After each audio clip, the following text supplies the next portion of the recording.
Guys এই যে দেখেন আমি এখন ট্যাঙ্কির ভিতরে ঢুকবো, এটা ভাঙ্গে পড়ে গেছিলাম একটু আগে আসুন।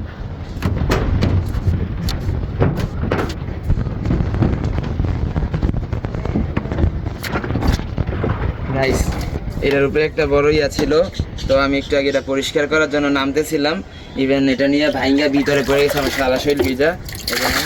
তো যদি আপনারা এগুলা পরিষ্কার করতে চান সব সময় সাবধানে নামবেন, কেননা কখন কোন দুর্ঘটনা ঘটে বলা যায় না।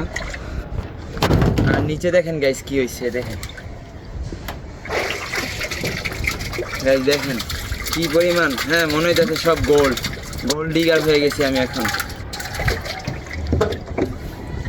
গাইস এই দেখেন কি পরিমাণ বালু আসছে, তো এগুলা কন্টিনিউয়াসলি ক্লিয়ার রাখার চেষ্টা করবেন, ক্লিন করার চেষ্টা করবেন, নইলে কিন্তু এরকম অবস্থাই হবে।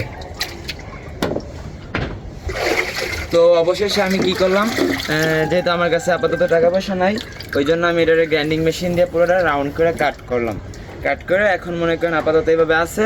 তো চিন্তা করতেছি উপরে প্লেন শিটের টিনগুলো যেগুলো সমান ওইগুলো দিয়ে দিব, আর নইলে শক্ত পলি দিয়া পুরোটা ঢাইকে আর সাইড দিয়ে র্যাপিং করে দিব, রশি বা কোনো তার দিয়ে সুন্দর করে র্যাপিং করে দিব, যেন কোনো কিছু না ঢুকতে পারে।